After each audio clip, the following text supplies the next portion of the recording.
DD किसान, बदलते भारत की शान।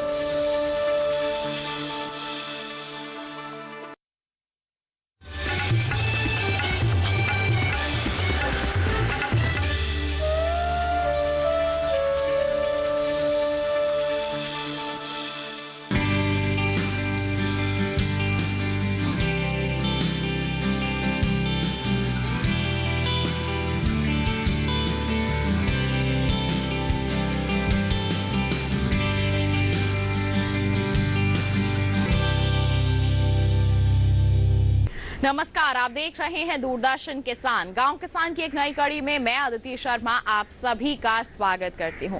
किसान भाइयों बहनों, हमारे इस कार्यक्रम में हम आपके लिए लेकर आते हैं हमारे 3 सेगमेंट्स, खेती किसानी, हमारा पशुधन और कामयाब किसान की दास्तान। अब इन तीनों सेगमेंट्स के जरिए आज के हमारे इस अंक में क्या कुछ खास जानकारियां हम आपके लिए लेकर आए हैं, जानने के लिए आइए शुरुआत करते हैं आज के एपिसोड की।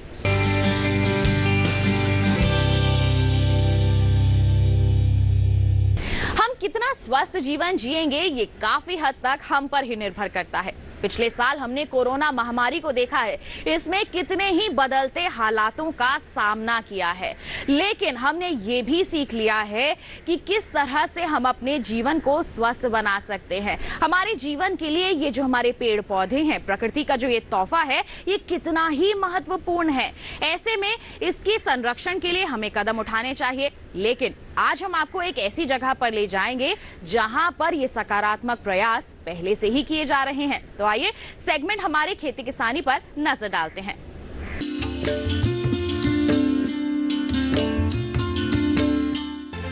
राजस्थान में छोटे छोटे प्रयासों से बंजर धरती में भी हरियाली लाने का प्रयास किया जा रहा है। इस धारणा को आम लोगों तक पहुंचाने के लिए जोबनेर कृषि विश्वविद्यालय अपनी अहम भूमिका निभा रहा है। विश्वविद्यालय ने अपने परिसर में करीब 13 से 14 हजार पौधों का रोपण किया, जो अब अपनी काफी अच्छी स्थिति में है। इस पहल का श्रेय जाता है वहाँ के कुलपति डॉक्टर JS संधू को, जिन्होंने शुरुआती दौर में ही परिसर में लगे पेड़ों की गिनती कराई, जो महज 2000 के आसपास थी। फिर क्या था, उन्होंने इस आंकड़े में इजाफा करने के लिए सार्थक कदम उठाए कि हमें पर्यावरण के प्रति आम जनमानस को अवेयरनेस क्रिएट करें, उनका कैसे संरक्षण करना है पर्यावरण का, ये सब चीज़ें उसमें जो है बहुत महत्वपूर्ण है। और उसके क्या क्या अंग हैं उनके बारे में आपको मैं बताऊंगा। उससे पहले जो सबसे चिंताजनक का बात यह है कि जो विश्व का पर्यावरण सूचांक जो तैयार किया, इंडेक्स तैयार किया, उसमें 180 देशों में भारत का सबसे पीछे नाम आता है। तो ये हमारे सब भारतीयों के लिए चिंता का विषय है और हो सकता है उसी से हमें बहुत ज़्यादा प्रेरणा मिली हो। और हमने इस विश्वविद्यालय में श्री नरेंद्र एग्रीकल्चर यूनिवर्सिटी जोबनेर में जब मैं आया तो यहाँ पर मैंने पौधों की गिनती कराई, पेड़ों की गिनती कराई, तो तकरीबन 2000 पेड़ लगे हुए थे। और आज के दिन मैं आपको कहूँ तो 13,000-14,000 प्लांट जो है हमने इस विश्वविद्यालय में लगा दिए हैं। कुछ तो यहाँ पर पुराने जो पौधे लगे थे उनकी कटाई छटाई की, कुछ हमने नए लगाए, उनका देखभाल किया। अब जो पीछे आप देख रहे हैं शीशम का एक ऑर्चर्ड टाइप है, ये एक महत्वपूर्ण रूप में उभर रहा है और हो सकता है कि 2-3 के साल में ये यूनिवर्सिटी के लिए एक वेल्थ का रूप बन जाए और अच्छा एक इनकम यूनिवर्सिटी को आ जाए। और इसी के साथ साथ आसपास में जितने भी किसान भाई हैं उनको ये मटेरियल हम उपलब्ध कराएं ताकि वो भी इस पर्यावरण की सुरक्षा के प्रति आएँ।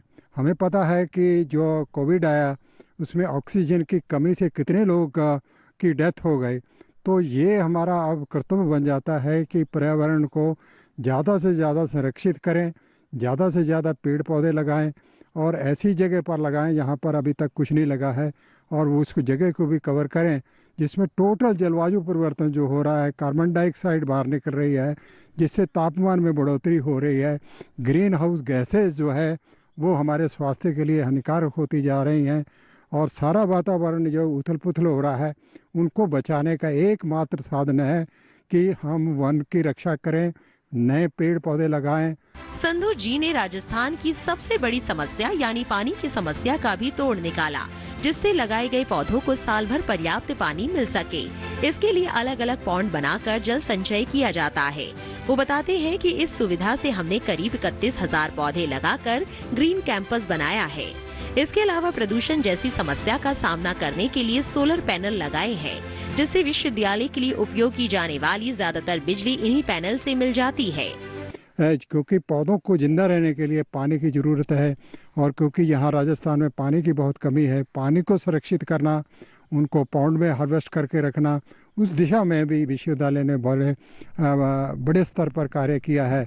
और अब हमारे पास वर्ष भर का पानी रहता है। पहले हम कहीं बाहर से टैंकरों से खरीद कर लाते थे, और पूरे विश्वविद्यालय में अब मैं आपको बताऊं कि जो इसका यूरिडिक्शन एरिया है 8 जिले, तो 31,000 से ऊपर हमने पौधे पूरे सभी जगह लगा दिए हैं, और तकरीबन सभी जिंदा हैं। तो इस तरह से एक जो ग्रीन कैंपस डेवलप करने में हमने यहाँ पर कार्य किया है। ग्रीन कैंपस के साथ साथ हमने ये भी कहा है कि जो प्रदूषण उसको कैसे कम कर सकें।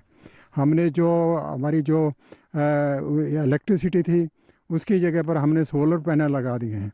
आधे से ज़्यादा जो है हमारी जो एनर्जी है हम सोलर पैनल से पैदा कर रहे हैं, क्लीन एनर्जी से। और विश्वविद्यालय में हमने रिक्शा खरीदे हैं, ताकि रिक्शे के साथ ही बहुत सारे काम करें। वहाँ पर हमें ट्रैक्टर ना चलाना पड़े, जहाँ कोई दूसरा साधन ना चलाना पड़े, बच्चों के खेत में आने जाने के लिए उसी से प्रबंध करें। इसके साथ साथ हॉस्टल में जो, क्योंकि गर्ल्स हॉस्टल भी बच्चियाँ पढ़ती हैं, नैपकिन डिस्पोजल के लिए हमने वो जो श्रेडर वगैरह है उनका प्रबंध किया है। साथ ही साथ जो हमारा पानी पेस्ट हो जाता है, सीवरेज वाटर जो होता है जिसको सीधा यूज़ नहीं किया जा सकता, उसके लिए एक सीवरेज ट्रीटमेंट प्लांट ऑलमोस्ट बन के तैयार है। इस तरह से विश्वविद्यालय में जितने कार्य जो पर्यावरण को सुरक्षित करने के लिए पिछले 2 वर्षों में मेरे और मेरी पूरी टीम ने मिलकर इस दिशा में कार्य किया है।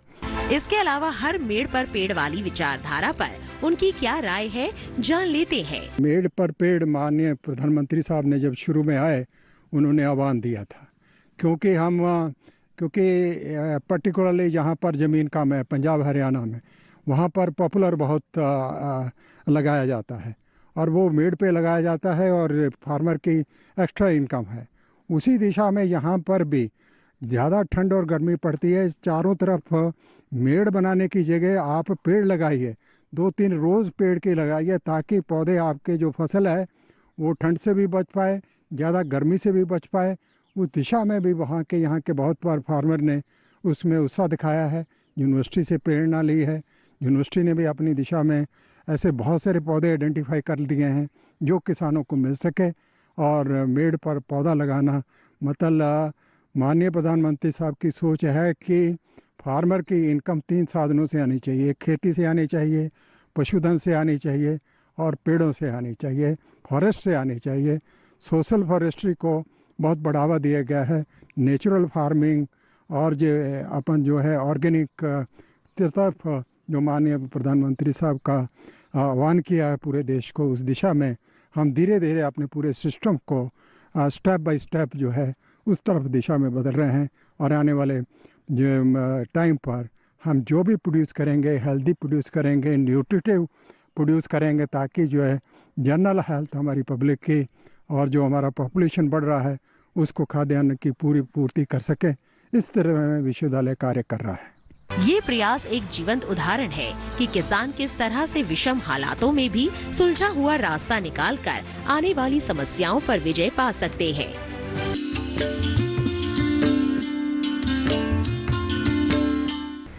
तो ये था सेगमेंट खेती किसानी। इसी के साथ बता दें कार्यक्रम में वक्त हो चला है एक छोटे से ब्रेक का। आप कहीं मत जाइए, देखते रहिए कार्यक्रम गांव किसान और बने रहिए दूरदर्शन किसान पर।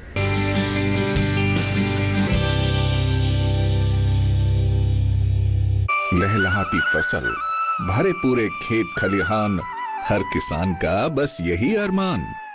लेकिन प्रकृति पर किसका जोर? कभी बारिश, कभी बिजली, कभी ओला, कभी सूखा, तो कभी कीट पतंग का प्रकोप कर दे नुकसान कमर तोड़। भैया खेती में तो जोखम रहता ही है, अब क्या करें? अब प्रकृति का कोनो उपाय है का?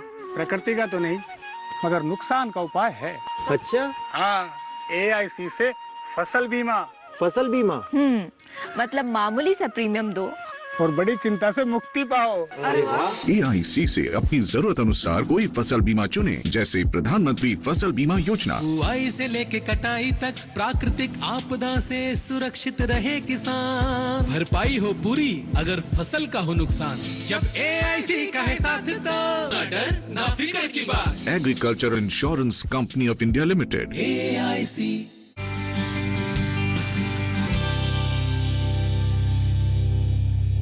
ब्रेक के बाद दूरदर्शन किसान के कार्यक्रम गांव किसान में आप सभी का फिर से स्वागत है। अगर आप राजस्थान के निवासी हैं और भेड़ बकरी का पालन करना चाहते हैं तो जरूरी है कि आपको पता हो कि आपके क्षेत्र के लिए इनकी उपयुक्त नस्लें कौन सी हैं। तो चलिए आज के हमारे सेगमेंट हमारा पशुधन में इसी से संबंधित जानकारी हम आप तक पहुंचाते हैं। छोटे पशुपालन को सफल बनाने के लिए सबसे जरूरी है सही नस्ल का चुनाव करना। स्थान की जलवायु और तापमान को ध्यान में रखकर किया गया चुनाव बेहतर परिणाम देता है। बात अगर राजस्थान की करें तो यहाँ ठंड भी बहुत पड़ती है और गर्मी भी। इसके अलावा यहाँ चारे की उपलब्धता साल भर नहीं होती। इन्हीं बातों का ध्यान रखा जाए तो बकरी में सिरोही नस्ल सबसे बेहतर है। इसे दूध और मांस उत्पादन दोनों के लिए ही पाला जा सकता है। बकरी की ये नस्लें भूरे रंग की होती है। शरीर पर हल्के या भूरे रंग के धब्बे होते हैं। प्रौढ़ नर बकरी का भार 50 किलो और प्रौढ़ बकरी का भार 40 किलो तक। 10 माह में ही बच्चे का वजन 20 किलो तक हो जाता है। सिरोही नस्ल की जो ब्रीड है वो राजस्थान के क्लाइमेट के हिसाब से, उसके अलावा दूध में भी ये ठीक है और मटन पर्पज से भी ठीक है। तो कुल मिला के दोनों चीज़ों में इसका लाभ है। और इसकी ग्रोथ भी जैसे ही बच्चा तीसरे चौथे 5वें महीने का और 10 महीने का होते होते तो इसका काफ़ी 20-22 किलो वजन बढ़ जाता है। तो किसान भाइयों, मेरा ये कहना है कि आप सिरोही नस्ल की बकरी है पालना चाहो तो वो मैं अच्छी मानूंगा, क्योंकि मैं इस पे काम कर रहा हूँ, पाल रहा हूँ। वहीं बात करें भेड़ की तो इसके लिए सुरेंद्र अवाना का क्या सुझाव है, आइए जानते हैं। क्योंकि अवाना जी ऐसे पशुपालक हैं जिन्होंने एक भेड़ से एक बार में 4 बच्चे तक लिए हैं। किसान भेड़ है CSWRI अविका नगर से मैं 5 बड़ी फीमेल और 1 मेल और 3-3 महीने के 5 बच्चे इस तरह से लाया था। और जैसा वहाँ के वैज्ञानिकों ने मुझे बताया उस हिसाब से वैज्ञानिकों को बात मान के और मैंने उस पर काम किया। और उन्होंने ये बताया कि हमने 3 स्टेट की ब्रीड को, बंगाल वाली, गुजरात वाली और हमारे अविका नगर वाली, इन तीनों को क्रॉस करके 10 साल तक रिसर्च किया और इन्होंने ऐसी नस्ल तैयार की जो 3 से 4 बच्चे ला रही है। तो मैं वहाँ से ये परचेज करके लाया। वैज्ञानिकों ने कहा इसको 200 ग्राम दाना ज़रूर 24 घंटे में देना। मैंने उनकी बात मानी और आप वंडर करोगे कि मेरी पहली जो भेड़ ब्याई वो 3 बच्चे लाई, दूसरी 2 और तीसरी 4 बच्चे लाई।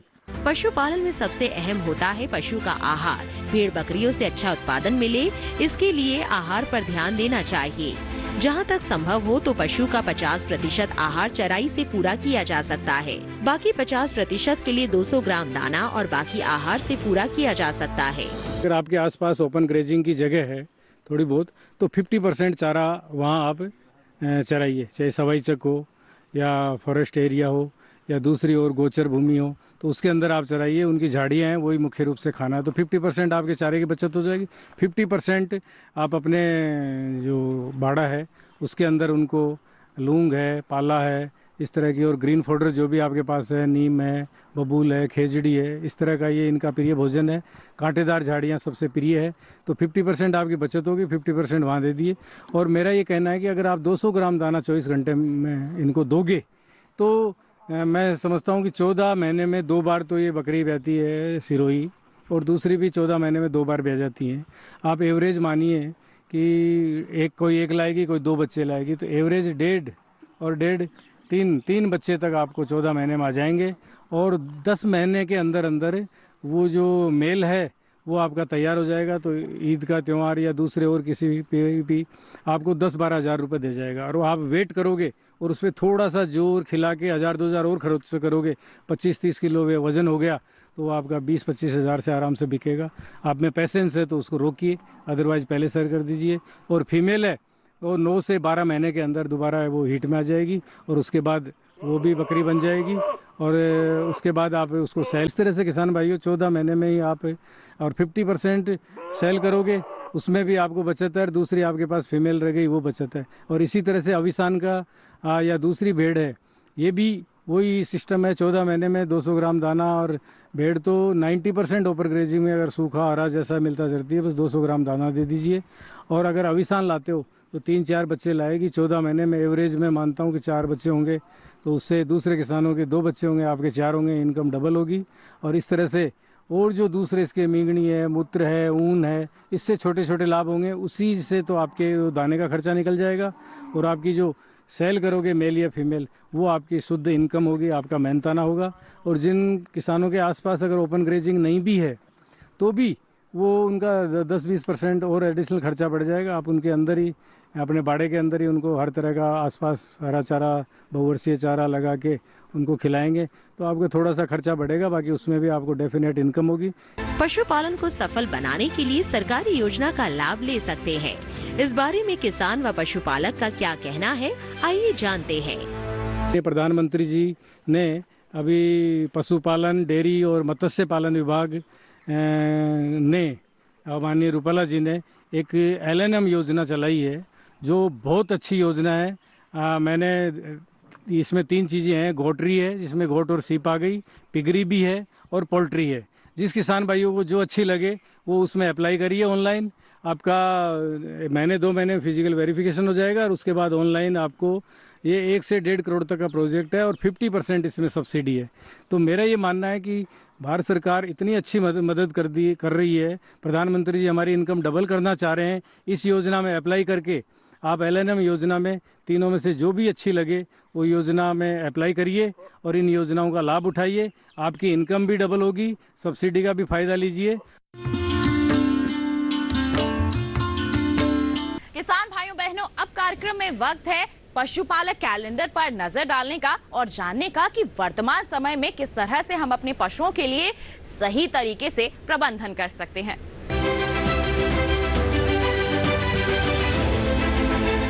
पशुओं को अत्यधिक तापमान व तेज धूप से बचाने के उपाय करें।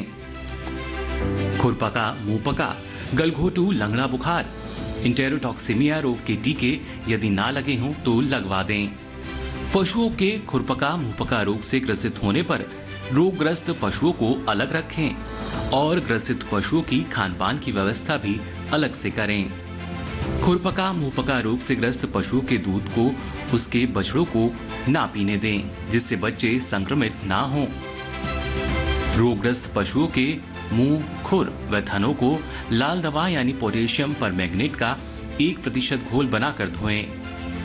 इस माह में पशुओं में गलघोटू व लंगड़ा बुखार की आशंका बनी रहती है। रोग के लक्षण दिखाई देने पर डॉक्टर से संपर्क करें। भेड़ बकरियों में PPR, भेड़ चेचक रोग होने की आशंका है। रोग से सुरक्षा के लिए टीके लगवाएं। पशुओं को कृमिनाशक दवा पशु चिकित्सक से परामर्श के बाद ही दें। पशुओं में बाह्य परजीवी की समस्या होने पर डॉक्टर की सलाह से ही दवा का उपयोग करें। बरसात के मौसम में पशु के घरों को साफ सुथरा व सूखा रखें। तो ये था सेगमेंट हमारा पशुधन। बता दें इसी के साथ कार्यक्रम में वक्त हो चला है एक और छोटे से ब्रेक का। आप कहीं मत जाइए, देखते रहिए कार्यक्रम गांव किसान और बने रहिए दूरदर्शन किसान पर।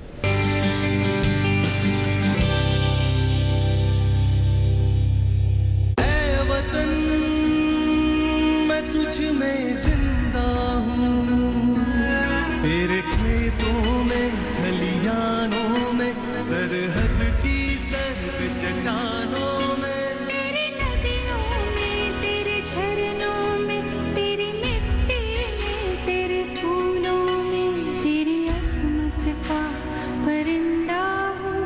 ऐ वतन में तुझ में जिंदा हूँ, ऐ वतन में तुझ में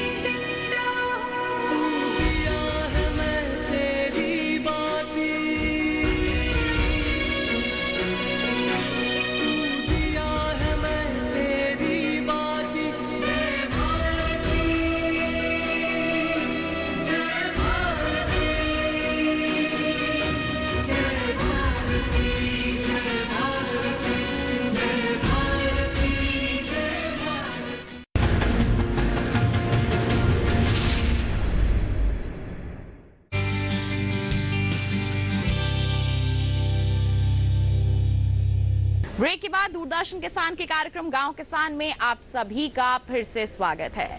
आज के हमारे कामयाब किसान की दास्तान सेगमेंट में हम आपकी मुलाकात करवाने वाले हैं एक ऐसे किसान से जो एक नहीं, दो नहीं, बल्कि खेती किसानी की कई विधाओं से जुड़े हुए हैं और मुनाफा भी कमा रहे हैं। यकीन नहीं होता ना आपको? तो चलिए लेके चलते हैं आपको जयपुर और आज के हमारे सफल किसान से आपकी मुलाकात करवाते हैं।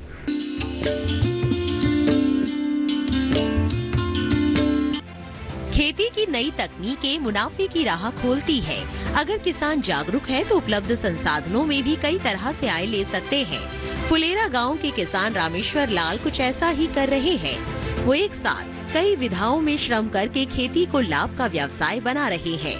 करीब 45 एकड़ भूमि में खेती कर रहे रामेश्वर इस समय सब्जियों की खेती, मोटे अनाज की खेती, बागवानी, मूंगफली और मक्का की खेती कर रहे हैं। इस समय उनके बाग नींबू से लदे हुए हैं। बाजार में फसल का सही दाम मिले इसके लिए वो जैविक खेती अपनाते हैं। उपज की गुणवत्ता ऐसी है कि खेत से ही हाथों हाथ उपज बिक जाती है। मैं एकाकृत खेती करता हूँ। एकाकृत खेती में जैसे सब्जियाँ भी लगाता हूँ और मेरे पास में बाजरा, गंवार, जवार, मक्का सभी चीज़ बो रखी है। इसी के साथ साथ में बागवानी भी करते हैं। बागवानी के साथ में पशुपालन का भी करते हैं। जैसे पशुपालन में हमारे पास में गिर गाय है। गिर गाय में मेरे पास में अभी 30 जानवर है।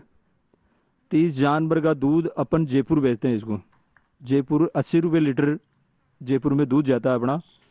और दूध के साथ साथ में अपन इसका जो घी बनाते हैं ना, वो 1800 रुपये केजी बना रहे हैं। 1800 रुपये केजी बेच रहे हैं उसको। कृषि को संतुलित बनाने के लिए रामेश्वर जी पशुपालन भी करते हैं, जिससे जैविक और प्राकृतिक खेती के लिए पर्याप्त खाद व कीटनाशक मिल सके। वो बताते हैं कि इस समय उनके पास करीब 30 पशु हैं, जिनमें से 8 गिर गाय दूध दे रही हैं, जिनसे मिलने वाले दूध को बाजार में या तो सीधे बेच देते हैं, साथ ही प्रति किलो घी 1800 रुपए में, प्रति किलो मक्खन 700 रुपए में देते हैं, जिससे उन्हें अच्छा खासा मुनाफा हो जाता है। पशुओं से बेहतर उत्पादन मिलता रहे इसके लिए वो पशुओं की सेहत का खास ख्याल रखते हैं। हर मौसम के हिसाब से पशु को अनुकूल वातावरण देने के साथ साथ उनके आहार में भी परिवर्तन करते हैं। पशु की देखभाल जो से अपन गर्मियों के टाइम में तो इसको खुला रखते हैं, बाहर रखते हैं, और सर्दियों में टीन के नीचे रखते हैं। जो टीन छप्पर लगाए हुए हैं अपने, उसके नीचे अपन रखते हैं उसको। सूखा चारा अपन देते हैं 60% और हरा चारा अपन देते हैं इसमें 40%। वो गर्मियों में, सर्दियों में हरा चारा चालू ही रहता है, वो पार्ट टाइम चालू रहते हैं। बाट अपन जो बाट बनवाते हैं अपन अलग से बनवाते हैं। हम समूह बना रखे हैं 4-5 आदमी जो अलग से बाट बनवाते हैं। रामेश्वर मानते हैं कि किसान की सफलता तब है जब उस क्षेत्र का हर किसान अपनी उपज से वाजिब दाम ले पाए। उसके लिए रामेश्वर बाकी किसानों को ऑर्गेनिक खेती के बारे में बताते हैं।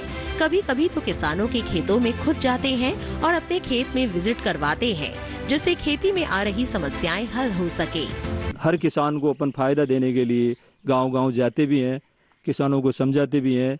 भाई जो गाय पाल रहा है उनको सॉर्टेड सीमन के लिए बोलते हैं, और जो इसी में खेती कर रहा है उसको ऑर्गेनिक खेती करने के लिए बताते हैं, और सारी चीज़ें ऐसे समझाने का। और बार बार फार्म पे विजिट भी करवाते हैं किसानों का। भाई आप आओ और एकाकृत खेती के लिए सीखो, उसमें सारी चीज़ यूज में करना सीखो। जैसे अपन गाय भी पाले, बकरी भी पाले, और खेती भी करें। खेती करें वो भी ऑर्गेनिक करें, ताकि आने वाली पीढ़ी के लिए जहर पैदा नहीं हो। युवाओं के लिए ऐसे है, युवा अगर अपने पशुपालन में आते हैं, सबसे पहला तो जैविक खेती, इससे जैविक खेती हो रही है, तो अपने जैविक खेती से अपने को, जब पशु नहीं होंगे तो जैविक खेती नहीं होगी, और जैविक खेती नहीं होगी तो आने वाले समय में अपने जहर खा रहे हैं वो आने वाले बच्चे जहरीले पैदा होंगे। तो इससे अपन को जैविक खेती करना सीखो और पशुपालन पालना सीखो, तो इससे जैविक खेती भी हो जाएगी और अपना आमदनी भी बढ़ जाएगी इससे। रामेश्वर जी जैसे किसान अपने प्रयासों से अकेले सफल नहीं हो रहे, बल्कि अपने साथ सफलताओं का कारवां लेकर चल रहे हैं, जिससे हमारे देश में कृषि के हर क्षेत्र में आत्मनिर्भरता आ सकेगी।